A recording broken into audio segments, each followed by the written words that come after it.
Hi, Brittany. Thank you for sharing your lesson plan with me. Um, I enjoyed reading it, and there are some specific areas of strength that I wanted to point out to you. First of all, I applaud your data analysis with your DIBELS data and looking at the needs of your students to form this small group for those kids who need that spelling pattern practice.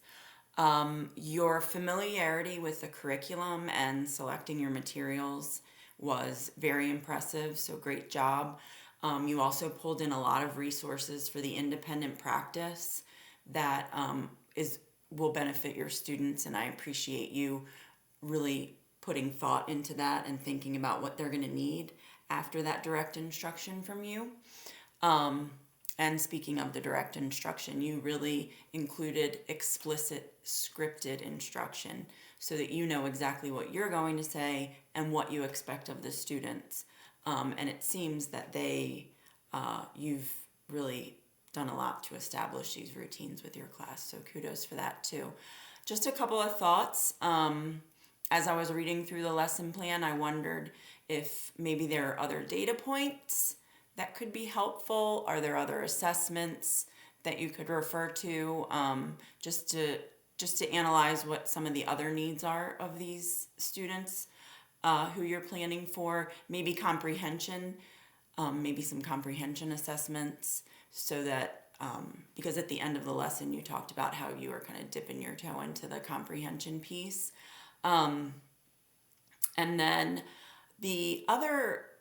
another thing I was thinking that you could consider is planning for some acceleration. For example, if your kiddos get through those 3 words for their formative assessment and they just are killing it, then maybe you could have some challenge words prepared to push them a little further, or maybe you could ask them to think of a word and challenge you and their classmates to spell it.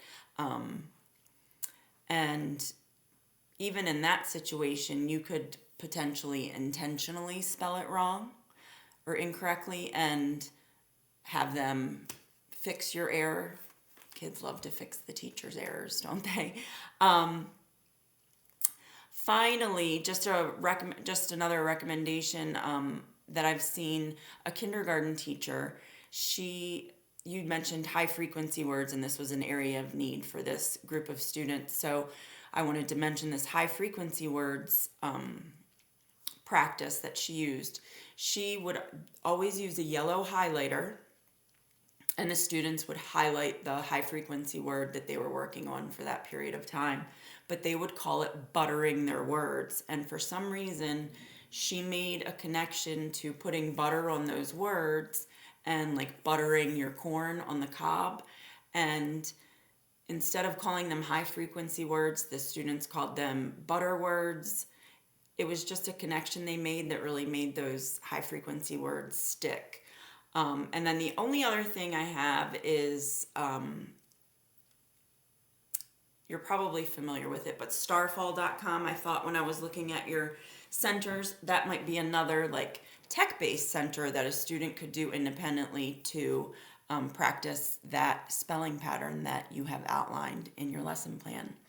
I enjoyed it. I hope the lesson goes well, and I appreciate all of your thought that you put into it. Thanks.